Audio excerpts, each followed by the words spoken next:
Você é um dos primeiros nomes que eu consigo lembrar, assim, tudo bem que eu sou novo ainda, mas você é um dos primeiros nomes que eu vi falando sobre educação financeira aqui no Brasil, ganhando destaque na mídia. Como é que foi pra você, assim, de ser... Não ser... Você foi um precursor? Você se sente um precursor desse tipo de assunto? Não, na verdade eu me inspirei em algumas pessoas, eu aprendi educação financeira com os poucos nomes que existiam. Havia um colunista da revista Veja nos anos 80, nos anos 90, Luiz Frankenberg, que tinha uma página falando sobre os produtos dos bancos, um pouco de economia, um pouco dos cuidados com o orçamento. Não fez tanto sucesso, mas ele sim, talvez seja o precursor da educação financeira no Brasil. Quando eu escrevi meu primeiro livro, Dinheiro, o Segredo de Quem Tem, o livro que liderava o ranking dos mais vendidos no Brasil, no geral, era Pai Rico, Pai Pobre, do Robert Kiyosaki, um havaiano, né, um americano. É um livro que faz sucesso até hoje. Bom e livro. havia, muito bom livro, eu recomendo a todos que leiam Pai Rico, Pai Pobre, que dá uma visão meio que escolhas de carreira, de investimentos, trabalho, empreendedorismo, enfim, um livro muito... Ele diz muita coisa em poucas palavras, né? É um livro muito inteligente. E ele era o mais vendido do Brasil e havia um autor brasileiro que estava entre os 10 mais vendidos, que era o Mauro Halford. Ele ficou durante anos na Rádio CBN falando sobre investimentos. Tinha um livro chamado Investimentos, que eu considerava, essa venda é Casais Inteligentes Enriquecem Juntos, que continua sendo o meu livro mais vendido, apesar que eu tenho outros livros que eu considero bem interessantes, bem importantes, mas Casais Inteligentes fez história. Hoje todo mundo que se casa acaba ganhando um exemplar do Casais Inteligentes. Tem um capítulo dele só para quem está preparando o casamento. Mas, apesar de não ser o precursor, não ser o pai da educação financeira, eu percebi que havia uma lacuna gigante no Brasil. Quando eu comecei a escrever, o produto de crédito mais utilizado no Brasil, pasmem, era o cheque especial. As pessoas usavam mais, no geral, o volume de cheque especial era maior do que o volume de financiamento imobiliário, financiamento de carro, empréstimos pessoais. Então se usava muito mal os empréstimos, muito mal o crédito. E o produto de investimento mais utilizado, que hoje ainda está entre os primeiros, mas era o número 1, era a caderneta de poupança, que para quem estudou um pouquinho, leu um pouquinho, está bem atrás de produtos de investimento equivalentes em desempenho e segurança. Então eu percebia que tinha muito a ser dito. Escrevi meu primeiro livro numa época em que o Brasil tinha juros de 24% ao ano, então basicamente era fácil falar, gente, se você deixar seu dinheiro no banco, ele se multiplica muito. Você vai chegar ao seu primeiro milhão num prazo curto, 7, 8, 10 anos. Hoje já não é tão simples. Na verdade, existem meios para isso, mas não basta pôr o dinheiro na poupança que você vai chegar lá, né? O mercado ficou mais competitivo, mas eu percebi que havia muito a ser falado. O livro mais difícil de escrever foi o primeiro, que eu tive que montar um passo a passo, um manual, começo, meio e fim. Os demais, né, os outros 15 livros que eu escrevi, praticamente foram respondendo a críticas e dúvidas dos leitores dos livros anteriores. Escrevi um livro, alguns diziam, mas legal, entendi, mas e para convencer minha esposa disso, meu marido disso? Nasceu Casais Inteligentes Enriquecem Juntos. Pô, legal, seu livro é bom, mas o capítulo de filhos é muito pequeno. Nasceu Pais Inteligentes Enriquecem Seus Filhos. E a cada demanda do público, eu escrevia artigos, respondia textos, criava conteúdo no meu blog e esse material foi alimentando a criação de novos livros. Não diria que foi um grande trabalho. Olhando no tempo, parece um trabalho muito grande, mas eu não parava para escrever um livro. Na verdade, eu parava para reunir o que eu estava produzindo nos últimos meses sobre um assunto específico. E assim nasceram 16 livros. E nessa sua jornada, como é que você resumiria o que é inteligência financeira? Inteligência financeira é colocar em prática a educação financeira que todo mundo conhece.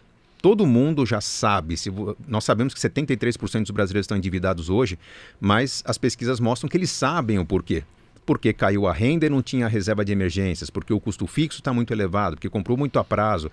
Então as pessoas sabem o que fazer, sabem que tem que cuidar do futuro, sabem que não conseguem cuidar do futuro e tem mil desculpas para isso.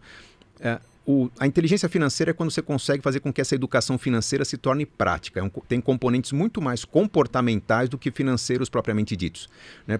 Puxa, se eu ganho, digamos, 2 salários mínimos, que não é uma maravilha, né? O próprio DIEESE, um órgão de governo, diz que o salário mínimo deveria ser de R$6 mil no Brasil, mas se eu ganho R$2 mil, não dá para viver de maneira digna. Não dá, nas grandes cidades brasileiras. Mas será que se de repente eu tivesse um pouco mais de mobilidade, ampliasse meu leque de possibilidades, imaginasse onde que as pessoas que ganham R$2 mil por mês no Brasil vivem bem? Porque tem pessoas que vivem de uma bolsa auxílio do governo que vivem muito bem com R$400, R$500. Com R$2 mil dá para viver excelentemente bem no lugar onde você tem um rio passando no fundo de casa, você pode plantar seus próprios frutos, criar suas galinhas. Então, onde que vivem bem as pessoas que ganham R$2 mil? Ou parar, pensar, organizar as ideias, entender onde é que estão as limitações do meu plano, das minhas escolhas de vida e começar a moldar minha vida com um pouco mais de independência. tem a ver com sobrevivencialismo, não depender do governo, né? Então, pô, se a conta de energia está muito cara, o que eu faço para gastar menos energia, para gerar minha própria energia? Se o carro está muito caro, como é que eu faço para me transportar gastando menos? Então, a inteligência financeira tem a ver com qualidade das escolhas. Não é simplesmente fazer as contas do quanto poupar por mês durante quanto tempo, em quanto tempo eu consigo me aposentar. Tem muito a ver com criatividade e comportamento. Nesses últimos anos, a gente tem falado bastante sobre educação financeira. Sim.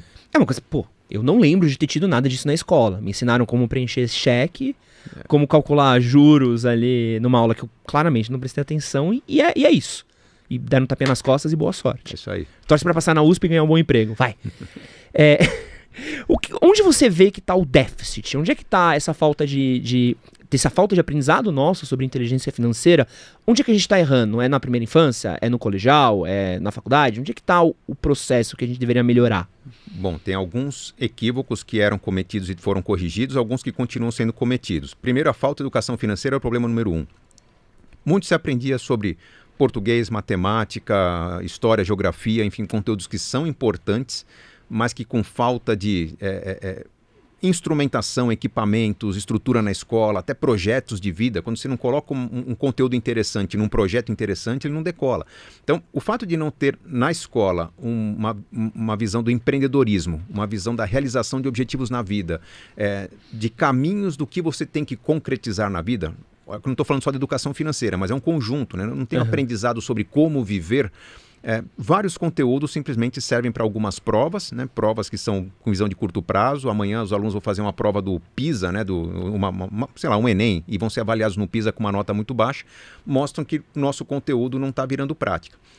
Quando se fala, precisamos ter educação financeira na escola, que já tem, começou em 2020, está na Base Nacional Comum Curricular, as crianças têm hoje na escola, não é ter aula de juro. O brasileiro cai em armadilhas porque talvez compre produtos pouco eficientes. Vamos discutir educação financeira na aula de física, química. É como está a educação financeira. Os pais não veem hoje o módulo de educação financeira, mas os filhos estão aprendendo. Havia esse déficit, já corrigimos. Tem um outro déficit muito grande, que é a falta de uma visão empreendedora, que eu acho que deveria estar na escola também. Nós cultuamos durante muito tempo a ideia de que precisávamos resgatar as pessoas que estavam em situação de grande desvantagem, muita desigualdade social. Sim, tínhamos que fazer alguma coisa. Criamos Bolsa Família, auxílio emergencial, uma série de ajudas e facilidades que eram importantes, mas não havia um plano para encerrar essa ajuda. Né? Então você dá um incentivo, você dá um presente para as pessoas. Legal, quem deu esse incentivo vai ganhar votos. Agora, quem vai ser o político com coragem de tirar o incentivo quando a família não precisa mais? Então, criou-se a cultura do assistencialismo, que é muito perigosa.